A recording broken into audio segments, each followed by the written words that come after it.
is Dorothy Williams.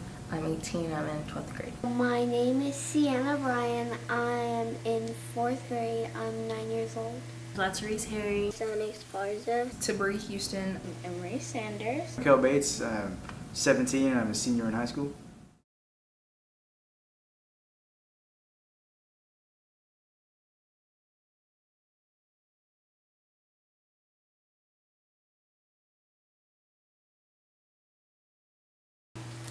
Martin Luther King Jr. is an activist. He is part of the civil rights movement.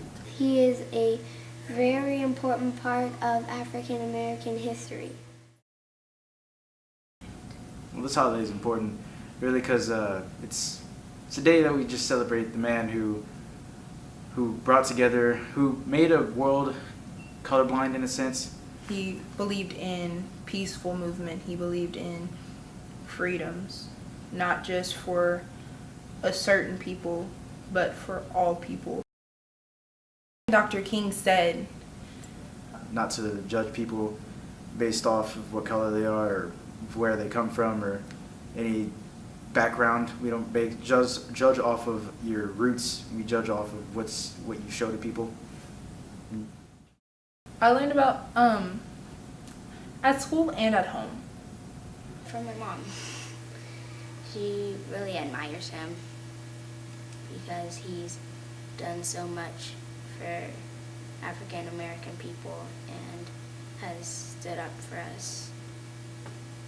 You know, history class, they'll teach us the front page cover of everything that happens, and then when I go home, my mom will be like, well, this is what happened further into the story. My grandpa was mainly saying that he wanted to end the violence between everybody, and he wanted to just stop discrimination. And how he didn't give up. And then, I don't know, it's just like you learn about, I feel like I learned about it everywhere.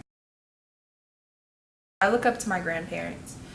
I look up to Rosa Parks. I look up to my sister a lot. I can say she's been a big impact. My grandma is a pastor, and she's a pastor who believes in what she preaches, and I've never seen someone who says one thing and they do exactly what they say. He's very inspirational in how he moved. They locked him in jail, they beat him, they beat other people, but he still kept pushing through the movement because he knew what was right in his heart. Freedom is a lot, because a lot of people don't have it. Freedom is having the right to choose, having the right to get my education is a freedom, and it's something that I'm very grateful for because African Americans used to not be able to go to school. It wasn't something that we could just do any time of day. But now we have the rights and we have the freedoms to go to school with people of different ethnicities and different types of people. And I feel like that's what makes the world better, is whenever you're not only learning about yourself, but you're learning about what other people went through as well. And that right there is a freedom alone. Being here, living and breathing is a freedom.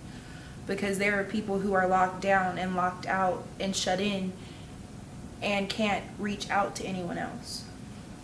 So just being here is a freedom.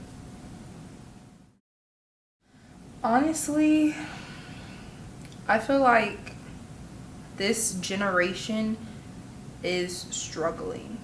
I think if people were more educated on actually what actually goes on in the government and political, then they would have more of an understanding. I feel like most people, especially my age, try to learn more because, you hear adults and they're like, they're just kids, but not all of us are kids. All you can really do is look at the past and make the adjustments. Because like they say, there's nothing new under the sun. It might sound cliche, but things that happened back then are still happening today, but we just have to learn how to shift and how to mold it into something better than what it used to be. I think it was just for everyone to be equal as one, coming together, and not just for one, but for all. To be nice to them and always be their friend, and don't hit them or nothing. Don't call them cuss words. Perseverance is a main one that I get from Dr. King. Like, he never stopped, and he never fought back. No matter what they threw at him, he kept believing in what he had to do, and he had a dream that we would all be equal. And I feel like now, even though he's gone, he left The legacy because he just empowered people for like forgiveness. It's more of an ambition to try and keep it going onward, so it continues and doesn't stop.